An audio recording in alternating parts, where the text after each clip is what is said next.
There's no better time and no better place to get a keen insight and keen understanding of where our customers are going. This is probably the most impressive group of government representatives anywhere in the world. And I have the opportunity, and we have an opportunity to engage with them and understand what's going on.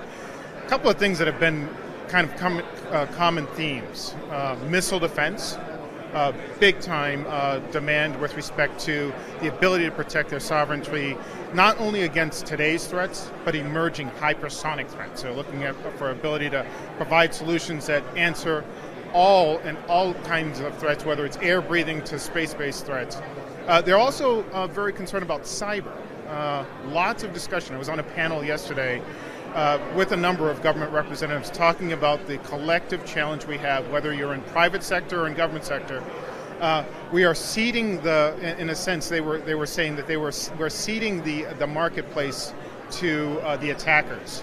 And we talked about the importance for collaboration, transatlantic cooperation, sharing of capabilities and technologies, because if we don't do that, and then we don't do it in a timely manner, we will, in effect, give the hackers the opportunity to disrupt us. So your takeaway, in a sense, is that we need to be, as governments, hand in glove with corporates. So one of the things I often say is we are better together. We're better together between public and private partnerships. We're better to have those groups together. We're better to have transatlantic cooperation. One of the hallmarks of this event is the importance of transatlantic cooperation. And given the challenges that we all kind of share these days, our ability to work together is really paramount. As a corporate, what are we missing here? Because frankly, when you take a step back and you look at all of the issues that they're looking at here in Munich, we're talking about the transatlantic alliance, of course. We're also, of course, talking about what's going to happen on down the road with Russia in the Middle East, what's going to happen with the relationship with China as well. What are some of the holes that you're seeing? What I see is common challenges. I see challenges in integrated air and missile defense. I see challenges in command and control. I see challenges and opportunities in cyber. The whole problem, the whole thing of making sure that our networks not only are capable but resilient.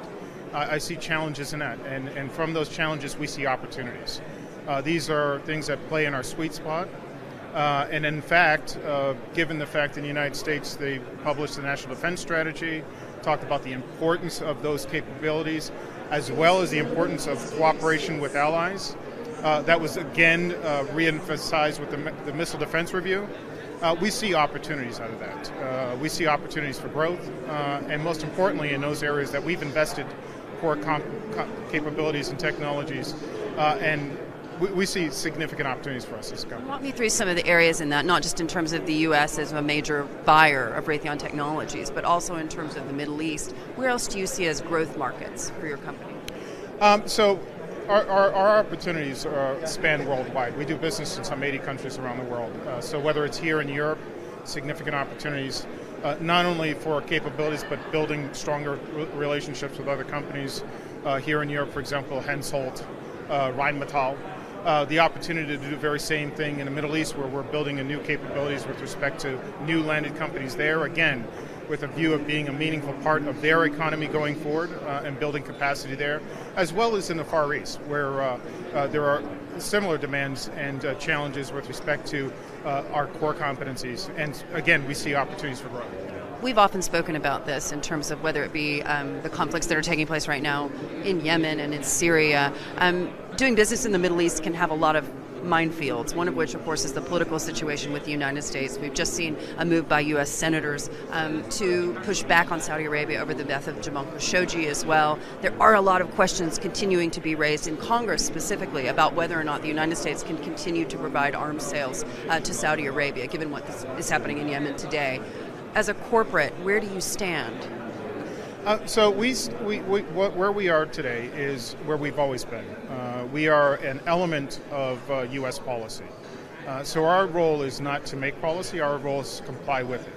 So what we're trying to do is make sure that we remain relevant, we have the right capabilities, to the extent there are questions that we provide the responses, and that we continue to comply with U.S. laws and regulations. So if the U.S. decides that there are going to be no more weapons sales to the Middle East, obviously Raytheon would supply them.